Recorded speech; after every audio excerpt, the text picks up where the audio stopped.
অনেক মেয়েরা প্রতিবেদন করে ছেলেদের ঠকাবার জন্য, কিন্তু বিশ্বাস করেন ভাই, আমি মনে করেন সত্যিই বলতেছি, আমি একটা ভালো ছেলে পাইলে বিয়ে করব। মানুষের বাসায় কাম করে, এটা দেখেন আমার হাত পা বোঝা না গেলে কি হবে, এই হাতগুলো মনে করেন কাম করে করে মনে করেন শেষ হয়ে গেছে।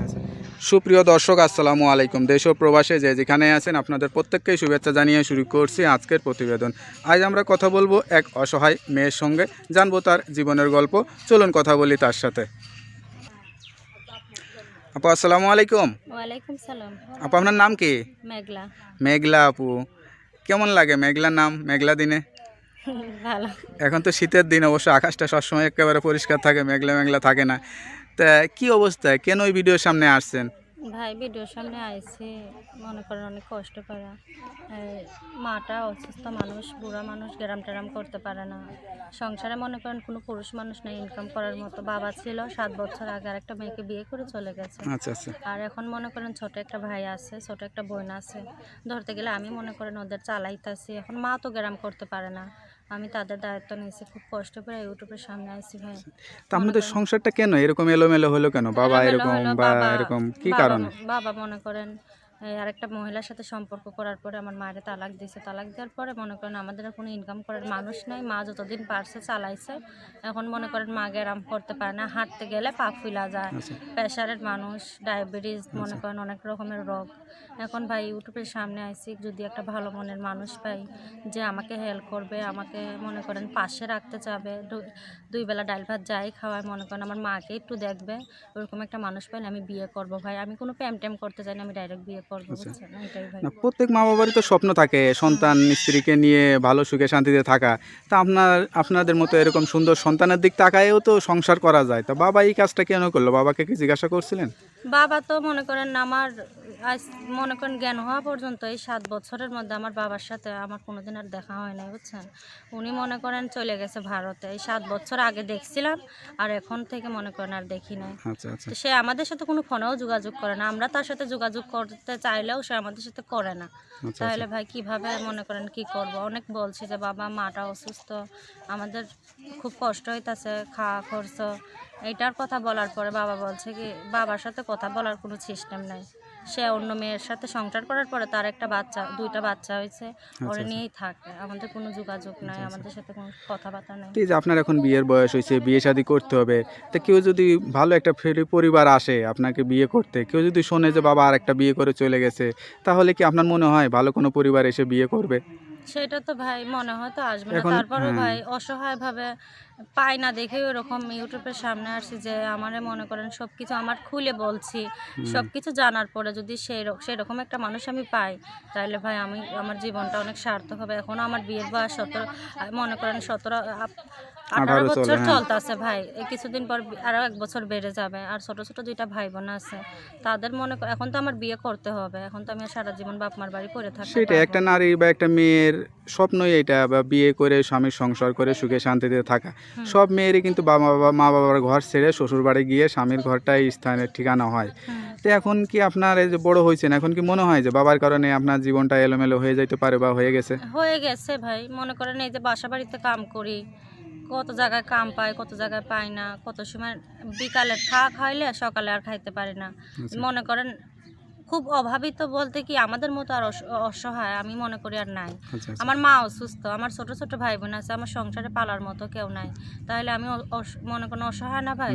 তো এই অসহায়তার কারণে আমি সব মিডিয়ার সামনে বললাম। সে মনে করেন কেউ যদি এগুলো শোনার পরে আমাকে মনে করেন বিয়ে করতে চায়, তাহলে আমি ডাইরেক্ট বিয়ে বসবো।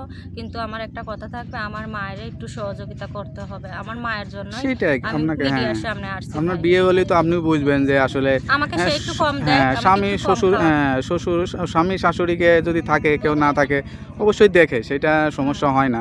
কিন্তু আসলে সবচেয়ে বড় কথা, কিন্তু আপনাদের এই যে কথাগুলো মানুষ আসলে বিশ্বাস করে না, যে বিশ্বাস করে না এরা এত সুন্দর মেয়ে হয়ে মানুষের বাড়িতে কেমনে কাজ করে, চেহারা সুন্দর থাকে, সবই তো উপরে আল্লাহর ইচ্ছা।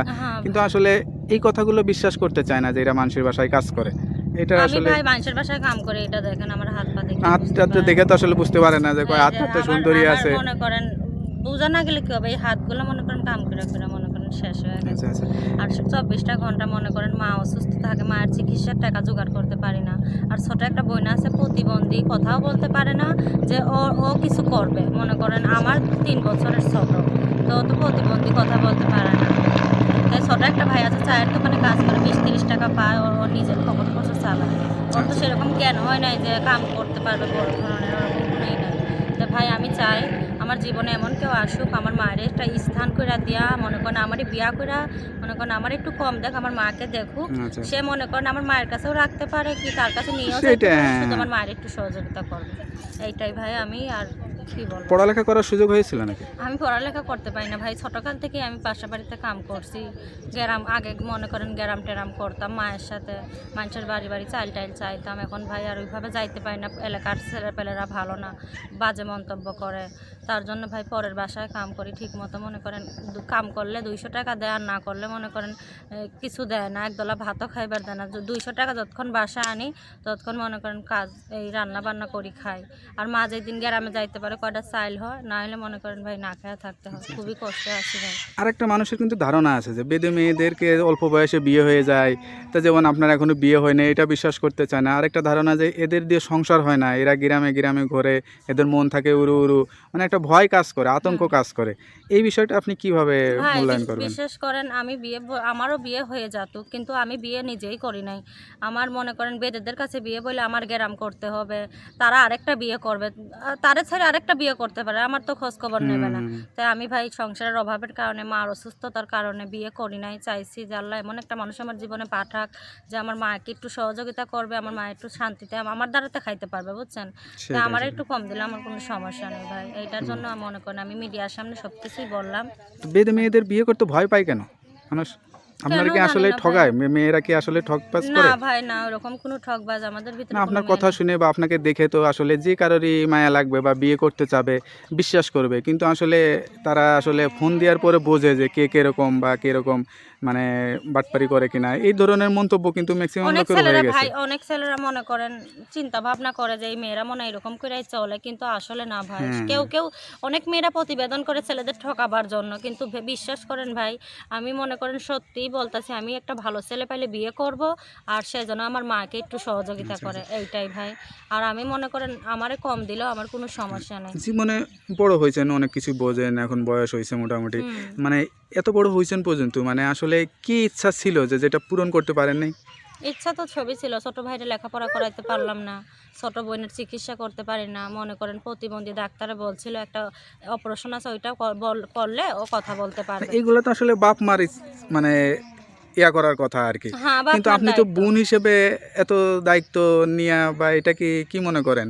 আমার তো মনে করেন বাপ তো মনে করেন এমন ছিল, জুয়া খেলাইতো, মাগিবাজি করতো। আমার ছোটকালেই মনে করেন আমারে বিক্রি করে ফেলতে চাইছিল, আমারে বিক্রি করে জুয়া খেলাইতে চাইছিল, পাচার করতে চাইছিল। আমি চিন্তা করেন। অনেক কষ্ট করে মনে করেন এক চাচার মাধ্যমে আমি পালাই আইছি। এইগুলা এখন আমার বাবা মনে করেন আমাদের কোনো নিশা থেকে, জুয়ো থেকে, মাগিবাজি থেকে আমাদের সাথে মনে করেন এইভাবেই চলে গেছে। আর আমার মায়ের খুব অত্যাচার করছে, আমার মা অনেক কষ্ট করে ওনার সংসার করছে, তারপরেও টিকতে পারে নাই ভাই। ধরেন এই যে আপনাদের যে সমাজটা বা এই যে এই সম্প্রদায়টা, এটা কি এই কারণেই কি উঠতে পারতেছে না? আপনার কাছে কি তাই মনে হয়? আপনাদের সম্প্রদায় ম্যাক্সিমাম ছেলেই কিন্তু সমস্যা হ্যাঁ ভাই, হ্যাঁ। এটা। আমাদের ভিতরে মনে করেন ছেলেরা মনে করেন কি করে, কিছুদিন একজনের বিয়ে করে রাখবে, তারপরে কি করবে, একটা অন্য মেয়ের সাথে সম্পর্ক করবে, করে সেটাই, তার খোঁজই নেবে না, একটা বাচ্চা কাচ্চা হলে ফেলে চলে ফেলে যাবে, চলে যায় আর ভাই। একটা ইয়াং মেয়েকে বিয়ে করবে। এই যে একটা পুরুষ 3টা 4টে করে মেয়েদের জীবনটা নষ্ট করে, এই সমাজটা আসলেই খুবই খারাপ, একটা জঘন্য। ঠিক আছে, এইটা থেকে আসলে উত্তরণের উপায়, এখন আপনারা বড় হয়েছেন, আপনাদের বিয়ে শাদী হবে, বাচ্চা কাচ্চা হবে, তাদেরকে অবশ্যই পড়ালেখা করাবেন। এইটা এখন থেকেই চিন্তা করবেন, যাতে যত কষ্টই হোক পড়ালেখা শেখাবেন, মানে আপনাদের সমাজটা যাতে একটু ভালো হয় সেই দোয়া করবেন। আমি তো ভাই পড়ালেখা নিজেও শিখতে চাইছিলাম, আমি মনে করেন একটু লেখাপড়া শিখতে পারলে আমি একটা কাজ করতে পারতাম। সেইটাই সেটা আজ মনে তো করেন চোখ আমার থাকে তো 5,000 অন্ধ। টাকা হ্যাঁ, বেতন আসতো, আমি সংসারটা চালাইতে পারতাম। ভাই আমার অভাবের কারণে আমি লেখাপড়া করতে পারিনি, অনেক চেষ্টা করছি, পারিনি। তো যাই হোক, মা অসুস্থ ভাই, এই ভিডিওটা দেখে ডায়াবেটিস হয়েছে আমার মায়ের, বুঝছেন। আপনার কথা শুনে অনেকেই আপনার সাথে যোগাযোগ করতে চাবে। মোবাইল নাম্বারটা তো দেওয়া যাবে? মোবাইল নাম্বার, হ্যাঁ। আপনার মূল ঠিকানাটা কোথায়? মূল ঠিকানা আমি মনে করেন ওই যে সাভার জামসি থাকি, ভাড়া জামসি থাকি থাকেন, ভাই। ভাড়া থাকেন। আর গ্রামের বাড়ি কোথায়? গ্রামের বাড়ি তো আগে আমরা প্রথম যখন থাকতাম তখন ছিলাম যশোর, কালীগঞ্জ, নৌকায় থাকতাম ভাই। তখন যখন এই যে মানুষ এই নৌকা তো মনে করেন এখন আর কেউ থাকতে চায় না, এখন তো বাসা ভাড়া পায় দেখা সবাই টানে চলে আসছে, তাই আমরাও মনে করেন এখানে থাকি। আমার চাচি আছে একটা, আবার চাচাও আছে, উনারদের লোকেই থাকি ভাড়া। আপনার মোবাইল নাম্বারটা কি মুখস্থ আছে? মুখস্থ নাই, খোলা দেখ, নাম্বারটা খোলা রাখবেন আর 5 ওয়াক্ত নামাজ কালাম পড়বেন, আল্লাহর কাছে দোয়া দোয়া করবেন, কেউ ফোন দিলে মিথ্যা কথা বলবেন না। না ঠিক ভাই। আছে আপু, ভালো থাকেন, দোয়া করি। আপনিও আসসালামু দোয়া করেন আলাইকুম। আমার জীবনে যেন একটা সুন্দর ছেলে আসে, আমার মায়ের যেন সহযোগিতা করে আমার একটা বিয়ে করে নিয়ে যান। অবশ্যই দোয়া করি। আচ্ছা ভাই, আপনি ভালো থাকবেন। আসসালামু ইনশাআল্লাহ। আলাইকুম। ওয়ালাইকুম সালাম।